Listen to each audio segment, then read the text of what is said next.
The legendary Ice Cube is in the spotlight, and boy, is he spilling some serious tea. You won't believe what he's uncovered about the secretive industry club of gatekeepers and their alleged attempts to sabotage his career and even eliminate Kanye West. But wait, it doesn't stop there. Because it makes not only the person that's getting canceled, they're trying to shut them up, but anybody's watching now, they shut up because they say, if it can happen to this guy, it can happen to me. Cube's got all the juicy details on his recent reconciliation with Kanye and how he's been dealing with the Hollywood elites trying to demonize him and take him out. This interview is a roller coaster of emotions. The responses to Ice Cube's anti-gatekeepers tour, however, have been conflicting, with some fans urging him to keep exposing the dark side of the business, while others have sought to have him silenced and accused him of being a conspiracy theorist. What did Cube have to say about making amends with Kanye? Did the Hollywood gatekeepers actually attempt to have you removed? So make sure you hit that like button and subscribe, cause you won't want to miss any of this jaw-dropping scoop. Let's get right into it. I believe he's doing great. You know, he's still, dealing with some people trying to hold on to his money. But for the most part, I believe he's in a good space. Ice Cube recently gained notoriety for allegedly implying that the entertainment industry at least tried to get rid of Kanye West. Ice Cube has been actively divulging the secrets of Hollywood gatekeepers. To set the scene for you, Ye and Cube have been close friends for a long time, but their relationship hit a snag last year when Kanye made some contentious remarks about Cube while appearing on the Drink Champs podcast. When Kanye was accused of being anti-Semitic back in October, he later clarified that he was referring to specific shady Hollywood executives who were trying to sabotage him, but even so, he was immediately blacklisted, lost several lucrative contracts, and was banned from all social media platforms. However, Kanye was unyielding, and he launched his own podcast tour to expose all the sinister tactics his industry handlers were using to discredit him. During one of his podcast appearances, Kanye recalled how, in 2016, after receiving an incorrect diagnosis, he was put on an involuntary psychiatric hold and seemed to imply that his handlers had attempted to poison him with lithium. Saying is, look, they tried to medicate me. I was exhausted. They wrongly diagnosed me. And when I asked them, how much lithium did you want to put me on exactly? It took them 4 days to answer because they were embarrassed about the amount, right? And I refused to take this, right? You understand that if I had taken the medication, I would not be here, and it would have been, he was deeply troubled. We miss him. We love his music, though. Well, they would have Britney Spears you.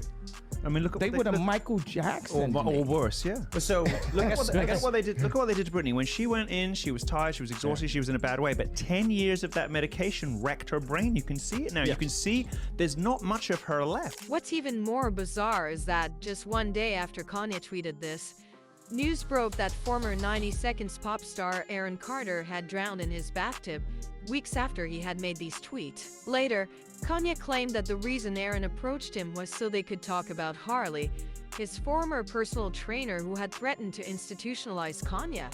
That way, if they did attempt to kill me or killed me like they killed Michael Jackson or JFK, or Aaron, what is the guy's name? Aaron Carter, the guy who wanted to talk to me about the Harley Passion X situation. If they did do that, they would say, oh, it's Ye's mental. Start claiming that there must be some truth to at least some of what Kanye was saying at this point, because there were simply too many coincidental events that didn't add up. Despite having previously been accused of anti-Semitism himself, Ice Cube initially chooses to remain silent regarding Kanye's remarks. However, after Kanye made an appearance on Drink Champs, he claimed that Cube was the one who influenced his opinions. Cube's really set me up for this. You know what I mean? It's like you really influenced me to get on this anti-site. vibe, and I'm here to finish the job. At that point, Cube responded on Twitter, asserting that he has nothing to do with Kanye's opinions. "I hate that my name was dragged into this Drunk Champs Bulls tea. I don't know what he meant by his statements. You're gonna have to ask him. I didn't put the batteries in his back. Please leave my name out of all the anti-Semitic talk. I'm not anti-Semitic and never have been." But a few months later, Cube seemed to have a change of heart. In June, he was seen grinning and hugging Kanye in front of his Marina Del Rey home. What's interesting is that Cube and Kanye's reunion occurred just weeks before Cube shared a trending video on Twitter discussing Hollywood gatekeepers and outlining his plan to expose the covert industry group that was allegedly trying to get rid of Kanye. What I realized with the club is what makes them so mad is when you don't want to be a part of the club. That pisses them off. What club am I talking about? I'm talking about the club of gatekeepers that we all gotta do. Despite the fact that Cube avoided using any names or elaborating on the goal of the club, his supporters flocked to the comments to declare that they knew exactly who he was referring to. Cube continued, saying that this is what happens when you're outside the club, accusing the NBA and the media of attempting to sabotage his 3-on-3 basketball league, the Big Three. A lot of people might say, like, well, but Cube, you want to work with the NBA. Really, I don't give a f about working with the NBA. What I want them to do, when I say work with us, is to stop working against us. Stop doing that bullshit behind the scenes that we know you're doing. Mainstream media, they ain't f***ing with us. Cube then disclosed that he will begin giving interviews and appearing on podcasts because he feels it is his responsibility to spread the word and speak out against all the shady practices he has seen in the industry. Well, what I'm gonna do is go on a Gatekeepers podcast tour, and I'm gonna go talk to everybody. During his recent appearance on the Joe Rogan podcast, Cube also disclosed that he turned down a $9 million movie role because he refused to receive the COVID vaccine. He also claimed that the media had attempted to portray him as crazy for refusing such a large sum of money. Just talking to my people, and they're like, if he don't take it, he can't be in the movie. It's like, it's not taking it. It's not taking it. It's like, okay, can't do the movie. When he initially declined the role, according to Cube, he didn't want to publicly explain why. However, the information was leaked to the press, and he was soon labeled an anti-vaxxer. To reveal a person's medical status. And here it is, they printing mine. However, Cube recently made it clear during a conversation with Logan Paul that he was never opposed to all vaccines and that he merely believed that people shouldn't be blackmailed or terrified into taking the desired shot. I'm not anti-vaccine. I've been vaccinated before, many times throughout my life. In addition, you reportedly came to the realization that he reacted inappropriately when Kanye brought him up in his Drink Champs interview, which is why he contacted Ye to make amends. Cube allegedly feared for Kanye's safety after witnessing firsthand how eager the industry gatekeepers were to silence anyone who dared to criticize them. Regarding their current relationship, Cube recently stated that they get along well and denied ever having a real argument. When asked about the remarks Kanye made on Drink Champs during his appearance on Piers Morgan Uncensored, Cube responded that the only reason he distanced himself from those remarks at the time was because Kanye didn't provide the full context when he mentioned how Cube influenced him. Weeks ago, we were always cool.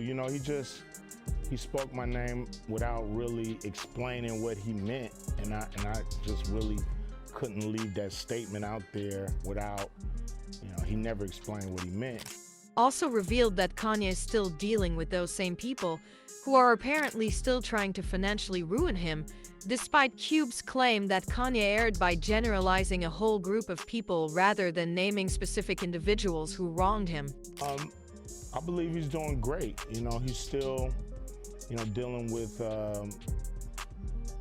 some people trying to hold on to his money. As for the fans, Many of them are praising Kanye and Cube for publicly challenging the gatekeepers in the music industry, while others are accusing Cube of being a sellout and a conspiracist and saying that he should be blacklisted like Ye. One person recently tweeted at Cube, "My brother Ice Cube, I've been listening to you since 1993. You went from arrest the president of the police straight out of Compton, the list goes on. Because of you I still rep the West. Please tell me you're not selling out." And Cube actually decided to address the sellout speculations in reply to the fans saying, "Sell out? I work for myself, I'm self-made. How do you feed your family? How much do you sell your time per hour on your job?" Then, a lot of fans jumped to Cube's defense and expressed their happiness at seeing Cube openly backing Kanye, despite the music industry's attempts to eradicate Ye for good. A follower tweeted, "Ice Cube kicked in with Ye and Kanye like 2 months ago. And I swear, ever since he's been taking a pace straight out of Kanye's school of marketing. Speak your whole mind, publicly go at whoever tries to stop you, and let your detractors contradict and expose themselves." Someone else was stated, "Good for Ice Cube, keep standing up for yourself and others. Many artists are starting to come forward and spill the beans, and for people to still act like they don't see is crazy. Keep standing, friend." However, what are your opinions on this? What do you think of Kanye's reconciliation with Cuba? And do you believe that the industry gatekeepers genuinely attempt to eliminate Ye? Please leave a comment below and don't forget to watch the next video.